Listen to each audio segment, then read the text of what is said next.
Assalamualaikum warahmatullahi wabarakatuh. Perkenalkan, nama saya Nurul Aflandi Arif dengan nomor induk mahasiswa 20200110127.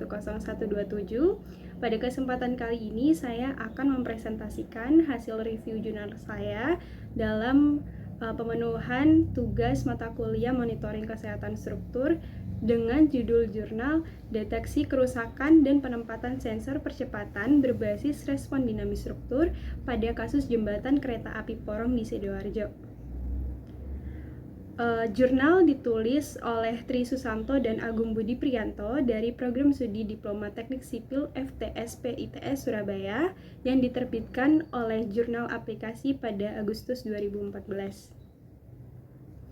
Sebagai pendahuluan, tidak sedikit jembatan rangka baja di Indonesia yang dibangun beberapa puluh tahun lalu. Salah satunya adalah jembatan yang terletak di Porong, Sidoarjo, yang sudah dibangun sejak era kolonial Belanda.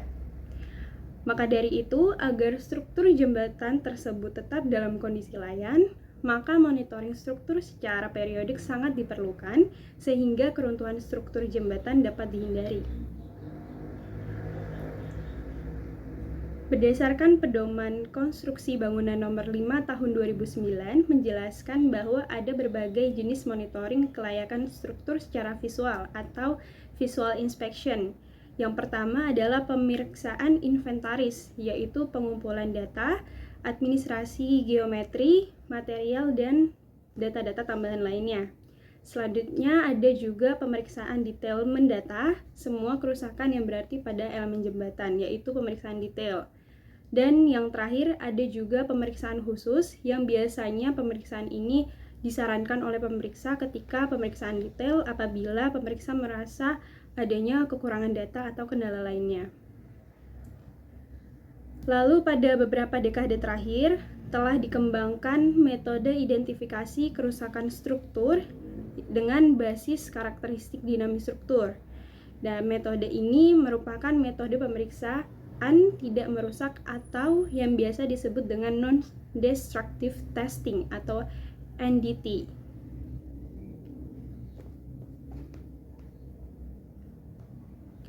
Dalam makalah ini dipresentasikan hasil studi numerik yang dilakukan untuk deteksi kerusakan struktur atas jembatan baja kereta api serta penentuan sensor percepatan yang optimal agar diperoleh respon struktur sesuai dengan target ragam yang dikehendaki.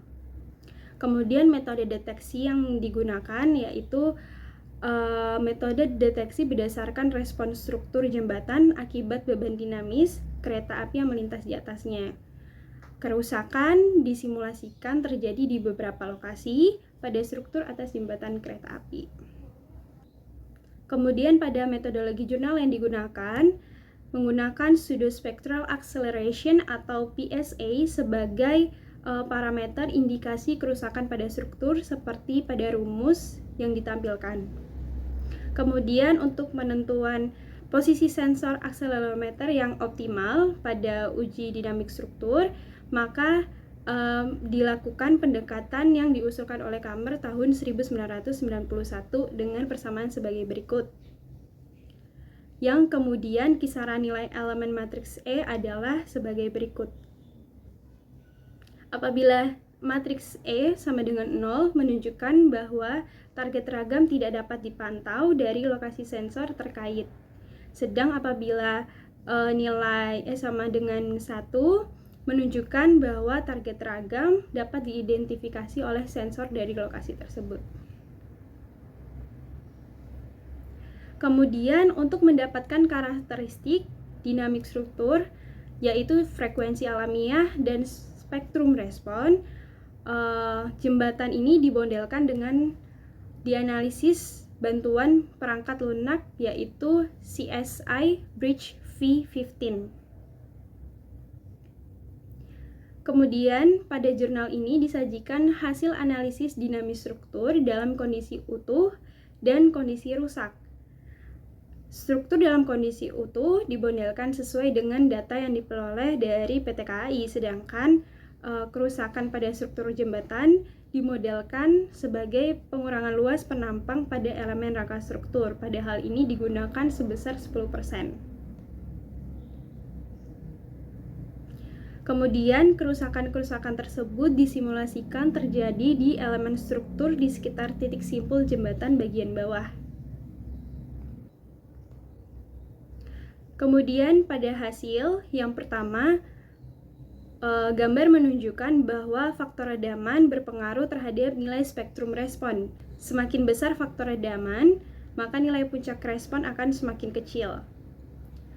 Kemudian pada gambar menunjukkan spektrum respon untuk kereta api dengan kecepatan 70, 80, dan 120 km per jam.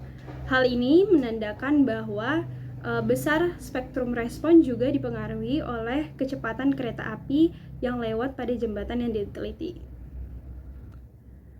Lalu nilai pseudospectral acceleration atau PSA yang dihitung kemudian diplot pada grafik dengan variabel bebas frekuensi seperti pada gambar. Kemudian seperti dapat dilihat pada gambar, nilai PSA berubah dari kondisi struktur utuh dan kondisi terdapat kerusakan pada struktur. Gambar ini menyajikan nilai puncak maksimum PSA di titik simpul pada jembatan pada kondisi utuh dan terdapat kerusakan di lokasi pada gambar.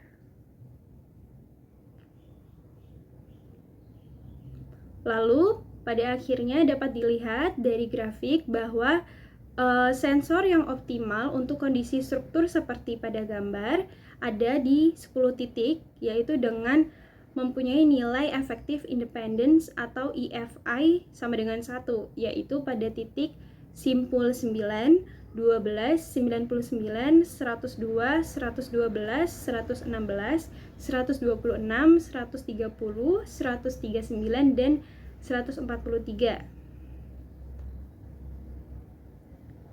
Sebagai kesimpulan, hasil studi ini menunjukkan bahwa metode yang digunakan dalam mendeteksi adanya kerusakan yang disimulasikan terjadi pada struktur jembatan yang diteliti.